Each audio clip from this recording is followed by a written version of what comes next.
Hello बच्चों, आपका बहुत बहुत स्वागत है कमलेश सर केमिस्ट्री धमाका में। बहुत दिनों के बाद अस्वस्थ होने की वजह से क्लास मैं नहीं ले पाया था, तो आइए एक नए सिरे से एक नई एनर्जी के साथ हम कक्षा 10 में जो समीकरण को बैलेंस किया जाता है, पहला अध्याय है रासायनिक समीकरण और उसको संतुलित कैसे किया जाता है, उसी के बारे में आज हम सीखेंगे। तो आइए एक समीकरण को कैसे बैलेंस करते हैं। यहाँ पर एक समीकरण लिखा हुआ है, बाएं तरफ जो होता है उसको हम क्या बोलते हैं, अभिकारक। बाएं तरफ जो होता है इसको अभिकारक कहते हैं और जो दाहिने तरफ होता है उसको हम क्या कहते हैं, उत्पाद कहते हैं। तो रासायनिक समीकरण में होता क्या है कि बाएं और दाएं तरफ सभी तत्वों के परमाणुओं की संख्या क्या होनी चाहिए, बैलेंस होनी चाहिए। तो आइए देखते हैं, यहाँ पर एक एल्युमिनियम है, यहाँ पर 2 एल्युमिनियम परमाणु है, यहाँ हाइड्रोजन 2 है, यहाँ 2 हाइड्रोजन है, यहाँ पर सल्फ़र 1 है, सल्फ़र 1 है, ऑक्सीजन 4 है और ऑक्सीजन यहाँ पर देखेंगे तो 4 का गुणा 3 में करेंगे, 4 3 12। तो हमें करना क्या है, समीकरण को बैलेंस करना है। समीकरण को बैलेंस करने के लिए सबसे पहले सबसे बेहतर सबसे अच्छा तरीका मैं आपको बताऊंगा, हाइड्रोजन और ऑक्सीजन को छोड़ करके सबसे पहले अन्य तत्वों को क्या करते हैं, बैलेंस करते हैं। तो आइए देखते हैं हाइड्रोजन और ऑक्सीजन को छोड़कर कौन कौन से तत्व हैं। हाइड्रोजन और ऑक्सीजन छोड़कर एल्युमिनियम है, सल्फ़र है, एल्युमिनियम है, सल्फ़र है। तो आइए सबसे पहले क्या करते हैं, एल्युमिनियम को हम बराबर करते हैं। यहाँ पर बाएं तरफ एल्युमिनियम कितना है, 1 परमाणु है, यहाँ पर कितना है, 2 परमाणु है। तो एल्युमिनियम को बराबर करने के लिए यहाँ पर हम क्या करेंगे, 2 का हम गुणा कर देंगे। तो चलिए इसको हम पहले एल्युमिनियम को बराबर कर लेंगे। ध्यान क्या रहना चाहिए कि सबसे पहले हाइड्रोजन और ऑक्सीजन को छोड़ करके अन्य तत्वों को क्या करते हैं, बैलेंस करते हैं। तो आइए आगे बढ़ते हैं। एल्युमिनियम हमारा बैलेंस हो गया, हाइड्रोजन और ऑक्सीजन को छोड़ करके सबसे पहले अन्य तत्वों को बैलेंस करते हैं। तो हमने क्या किया, एल्युमिनियम को बैलेंस कर लिया। आइए अब देखते हैं हाइड्रोजन और ऑक्सीजन को छोड़कर अगला कौन सा तत्व है। देखिए सल्फ़र, और यहाँ पर देखिए सल्फ़र, यहाँ पर सल्फ़र कितना है, देखिए 3 का यहाँ पर गुणांक करेंगे 3 हो जाएगा, और यहाँ पर सल्फ़र कितना है, 1 है। इसलिए यहाँ पर क्या करेंगे, H2SO4 में 3 का हम क्या करेंगे, गुणांक लगा देंगे, गुणा कर देंगे Al2SO4 का 23, यहाँ पर हाइड्रोजन होगा। तो एल्युमिनियम बराबर सल्फ़र बराबर, जब हाइड्रोजन और ऑक्सीजन को छोड़ करके अन्य तत्व क्या हो जाएं, बैलेंस हो जाएं, तो हम हाइड्रोजन और ऑक्सीजन को क्या करते हैं, बैलेंस करते हैं। तो आइए देखते हैं, एल्युमिनियम बराबर हो गया, इधर भी एल्युमिनियम बराबर हो गया, इधर ऑक्सीजन अब देख लेते हैं कितना है और इधर कितना है, हाइड्रोजन इधर देख लेते हैं और इधर भी हाइड्रोजन देख लेते हैं। तो आइए हाइड्रोजन देखते हैं। यहाँ पर हाइड्रोजन देखिए कितना है, 3 दूनी 6, और यहाँ पर हाइड्रोजन कितना है, 2। तो आइए हाइड्रोजन को बराबर कर लेते हैं, Al3H2SO4, Al2SO4 का 23, और यहाँ पर हम क्या करेंगे, अब 3 का गुणांक लगा देंगे। तो हाइड्रोजन हमारा क्या हो गया, बैलेंस हो गया। तो आइए हम ऑक्सीजन देखते हैं कि ऑक्सीजन यहाँ पर है कितना। तो ऑक्सीजन अगर देखिए तो यहाँ पर SO4, यहाँ 4 और यहाँ 3 का गुणांक है, तो 3 में 4 का गुणा करेंगे, यहाँ पर ऑक्सीजन 12 हो गया। और यहाँ पर देखिए ऑक्सीजन कितना है, 4 3 कितना हो गया, 12 हो गया।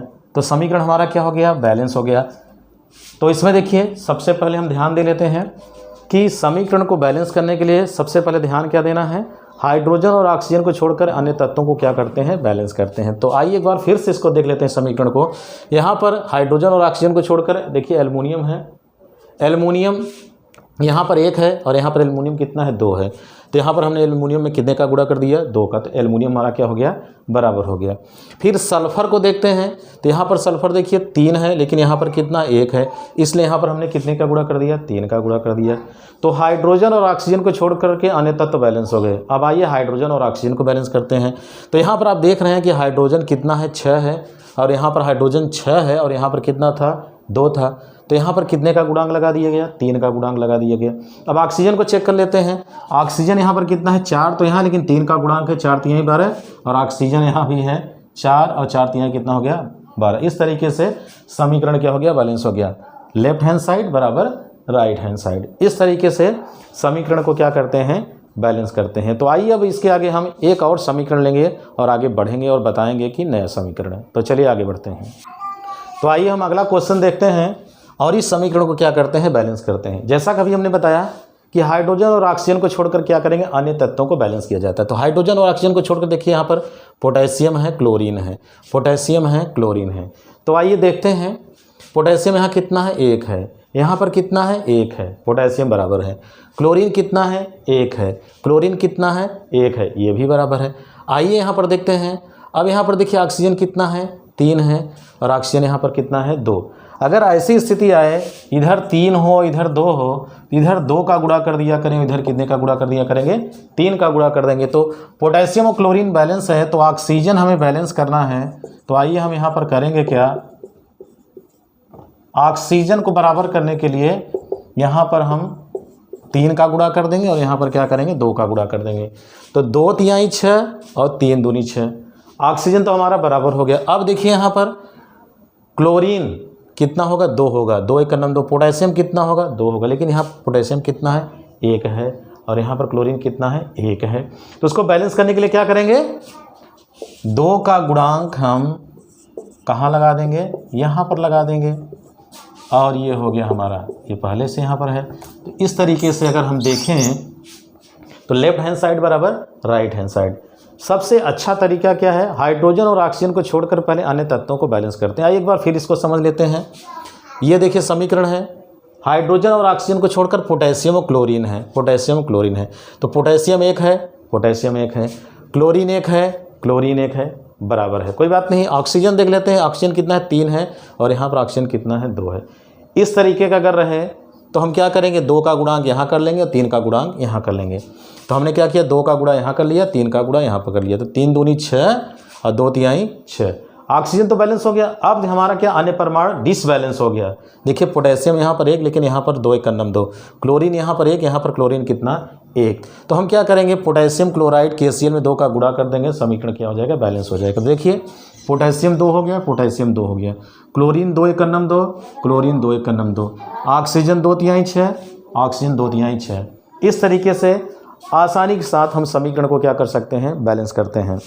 तो कई महीनों के बाद, 1 डेढ़ महीने के बाद ये हमारा नया क्लास फिर से चालू किए हैं। अस्वस्थ होने की वजह से क्लास हम नहीं चालू कर पाए थे।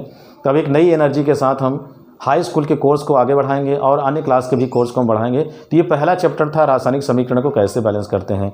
तो वीडियो कैसा लगा, लाइक और सब्सक्राइब जरूर करिएगा।